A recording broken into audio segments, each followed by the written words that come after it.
సరే ఇంకొకటి ఈ ముస్లిం బాబాల దగ్గర తాయెత్తులుంటాయి. అందరూ వెళ్ళిపోతారు. చిన్న పిల్లలకి, పెద్దోళ్ళకి. అసలు ఆ తాయెత్తులు నిజమే అంటారా? లేదంటే ఏంటసలు? ఒక చిన్న విభూది ఇస్తారు. హ్మ్. విభూది కొంచెం అందులో ఏస్తే పొగొచ్చేది. ఒక తాయెత్తిచ్చి ఇన్ని వారాల తర్వాత మళ్ళీ సేమ్ అంటారు. ఆన్సర్ గూడా అదే చెప్తానమ్మా. ఈ ఆ! తాయెత్తు నిజమేనంటారా? ఆ! అని జెప్పేసి ముస్లిములు మత పెద్దలు ఎవరైతే ఉంటారో, ఆ! ఈ ముల్లాలు, మౌలవీలు, మౌలానాలు హ్మ్. వాళ్ళనే అడగండి. వాళ్ళే జెప్తారు. హ్మ్. ఇదంతా గ్యాసు. హ్మ్. ఏమీ లేదు అని హ్మ్. జెప్తారు. ఓకే. అలాగే హిందూ ధర్మంలో గూడా కొంతమంది తాయెత్తులు ఇస్తా ఉంటారు. అవును. అసలు సనాతన ధర్మంలో ఈ తాయెత్తు అనేది లేదు. లేదు. నిజంగా ఈ తావీజ్ అనేది మన పదం గాదు. అరబ్బీ పదమే. హ్మ్. మన ధర్మానికి సంబంధమే లేదు. మన భాష గాదు. మన హ్మ్. ప్రాంతానికి సంబంధం లేదు. హ్మ్. కానీ అక్కడి నుంచి వచ్చిన మూఢనమ్మకాన్ని మనవాళ్ళు హ్యాండిల్ చేసుకుంటూ మనవాళ్ళు కూడా వ్యాపారం కింద మార్చారు. హ్మ్. సనాతన ధర్మంలో పూజకప్పుడు కంకణం కట్టుకుంటారు. హ్మ్. లేదా మిగతా అప్పుడు రక్ష అని భగవంతుడి యొక్క తాడు కట్టుకుంటారు పూజ హ్మ్. చేసింది. హ్మ్. ఎందుకు అంటే ఈ తాడు నేను కూడా కట్టుకున్నా. హ్మ్. ఇది రక్ష అంటారు. ఈ రక్ష దేన్ని సూచిస్తుంది? నేను హిందువుని అని ఎదటవాడికి నేను చెప్పటానికి సూచిస్తూ ఉంది. హ్మ్. అంతే తప్ప దీనికి ఎటువంటి మహిమలు, అద్భుతాలు నేనెప్పుడూ ఆపాదించట్లా. హ్మ్. అలాగే ప్రతి హిందువుకి కూడా నేను చెప్తాను. హ్మ్. మంత్రాల వల్ల మీ జీవితాలు బాగుపడతాయి అంటే, ఆ మంత్రాన్ని సాధన చేసి దానిలో ఉన్న అర్థాన్ని తెలుసుకుంటే బాగుపడతాయి. హ్మ్. కానీ ఈ తాయెత్తులు, తద్దినాలు, బూడిదల వల్ల ఏ గాడిద గుడ్డు జరగదు. హ్మ్. కాబట్టి అలాంటి శవాల దగ్గరికెళ్ళి ఇలాంటి అడ్డమైనయన్నీ తెచ్చుకొని లేని దరిద్రాలు మీ కొంపల్లోకి తెచ్చుకోకండి. హ్మ్. అయితే మొన్న అదే దర్శన్ గారి ఇంటర్వ్యూ జరిగినప్పుడు ఆయన ఏం చెప్పారంటే, జై శ్రీరామ్ అని చెప్పేసి చాలామంది హిందువులు హ్మ్. జై శ్రీరామ్ అనకపోతే తలలు నరికేస్తున్నారు. హ్మ్. చాలా మందిని చంపేస్తున్నారు. హ్మ్. అంటే ఎక్కడ సార్ మేము ఎక్కడ చూడలేదంటే, అయ్యో! ఎందుకు చాలా వీడియోస్ ఉన్నాయన్నారు. హ్మ్. మరి నార్త్ ఈస్టర్న్ స్టేట్స్‌లలో చాలామంది క్రిస్టియన్స్ వాళ్ళకి సెపరేట్‌గా ప్లేసెస్ కావాలని హిందువుల మీద దాడి చేసి అక్కడ క్రిస్టియన్ ఉగ్రవాదులు తయారవుతున్నారు. కట్ చేస్తే అక్కడ మొత్తం ఉగ్రవాదం స్థలాలే ఉండాలి అని చెప్పేసి వాళ్ళు అంటే వాళ్ళకు వాళ్ళు యుద్ధం ప్రకటించుకొని వాళ్ళకి వాళ్ళే దండయాత్రలాగా చేస్తున్నారు. మరి ఇదేంటి సార్? ఒకటేంటంటేనమ్మా సనాతన ధర్మంలో వీళ్ళు అంటే కాషాయ తీవ్రవాదం అనే పదాన్ని అందరికీ బలవంతంగా జొప్పించడం కోసం ఇట్లాంటి దిక్కుమాల ప్రచారాలు చేస్తా ఉన్నారు. హ్మ్. జై శ్రీరామ్ అని కొడుతున్నారు అని హ్మ్. చెప్పేసి. హ్మ్. కొడతంటే ఎంతమంది మీద కేసులయినాయి? హ్మ్. జై శ్రీరామ్ అని కొడుతున్న వీడియోస్ ఏవైతే వచ్చినాయో హ్మ్. వాళ్ళు ఎవరి మీద కేసులు అవ్వల. హ్మ్. ఎందుకంటే ఆ వీడియోస్ చాలా వరకు వీడియోస్‌ని క్రియేట్ చేశారు. ఫ్యాబ్రికేట్ చేసిన వీడియోస్. హ్మ్. అండ్ రెండోది జై శ్రీరామ్ అని చంపేస్తున్నారు అంటున్నారు. హ్మ్. అసలు రాముడి తత్వమే హ్మ్. ఆత్మావత్ సర్వభూతేషు. హ్మ్. సర్వజీవాల్లోనూ నీలో ఉన్న ఆత్మే ఉంది. అన్నిటిని సమానంగా చూడు, అన్నిటిని గౌరవించు అని చెప్పేసి చెప్తున్నారు. హ్మ్. మరి రాముడి పేరు చెప్పి చంపేస్తున్నారు అంటే ఎవడు ప్రచారం చేస్తున్నాడు?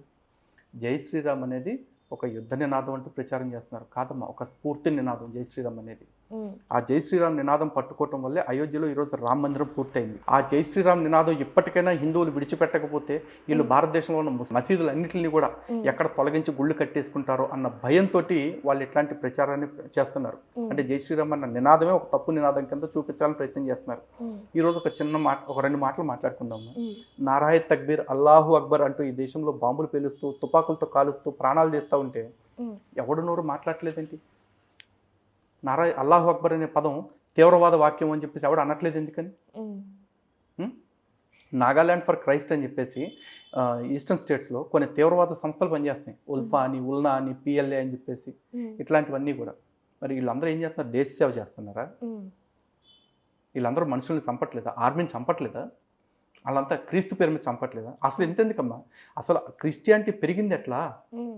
కత్తి, సుత్తి ఈ రెండిటితోటి పెరిగింది. హ్మ్. స్టార్టింగ్‌లో క్రూసేడ్స్ ద్వారా బలవంతంగా కొన్ని రాజ్యాలను ఆక్రమించి అసలు భారతదేశంలో క్రిస్టియానిటీ ఎలా వచ్చింది? బ్రిటిషోడు తుపాకు పట్టుకొని వచ్చి బలవంతంగా చుట్టింది కాదా ఇది? హ్మ్. అలా ఎన్ని దేశాలకు వాడు అంటించాడు? ఒకటి కత్తి, 2 సుత్తి. హ్మ్. కత్తి అంటే ఆయుధం పట్టుకొని బలవంతంగా బెదిరించి మత మార్పిడి చేశారు. హ్మ్. ఇప్పుడు గోవా ఇంక్విజిషన్స్ గురించి కొత్తగా చెప్పేదేం లేదు. హ్మ్. సెయింట్ జేవియర్ ఆధ్వర్యంలో ఎన్ని వేల మంది హిందువుల్ని ఊచకోత కోసారు. ఎంత దారుణంగా చంపారు. బల్లాల మీద గుచ్చి చంపారు హిందువుల్ని. హ్మ్. ఇప్పటికి కూడా అక్కడ మీరు వెళ్తే చర్చ్‌లో దీనికి తాలూకు ఆనవాళ్ళు అక్కడ మ్యూజియంలో చూపిస్తారు. ఇంక్విజిషన్స్‌కి సంబంధించి. హ్మ్. ఇది ఒకటి. ఇక రెండోది సుత్తి.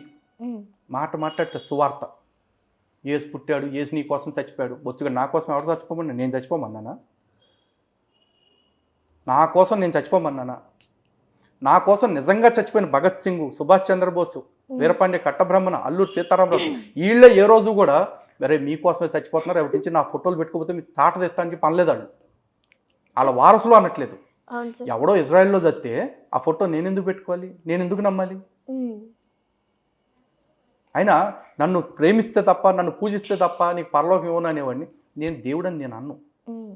దేవుడు అంటే నేను ఎలాంటి పాపం చేసినా నన్ను క్షమిస్తాడు అనుకుంటే నేను చేస్తా. ఎందుకంటే నా పాపాల కోసం చచ్చిపోయాడు అన్నారు కదా. సో క్రిస్టియానిటీ అనేది అతి పెద్ద తీవ్రవాద మతం, ఇస్లాం తీవ్రవాద మతం. ఇప్పుడు ఈ రెండిటి వల్లే కదా ఇంత హింస జరుగుతుంది. సో చూడండి, నిన్న బాంబ్ బ్లాస్ట్ అయింది ఢిల్లీలో, బాంబ్ బ్లాస్ట్ కార్ బ్లాస్ట్ అయింది. ఎవడు ఆ కార్ ఓనరు? సల్మాన్. దాంతోపాటు రైట్స్లో దొరికిన వాళ్ళు ఎవరు? అందరూ Muslims, and that too doctors. ఎవడెక్కిచ్చాడు వీళ్ళందరికీ?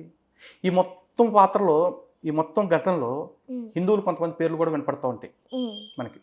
నేను చెప్తున్నా, హిందువులు అంటే హిందూ పేరు పెట్టుకున్నోడు హిందూ కాదు, ఊరికే బొట్టెట్టుకున్నోడు హిందూ కాదు.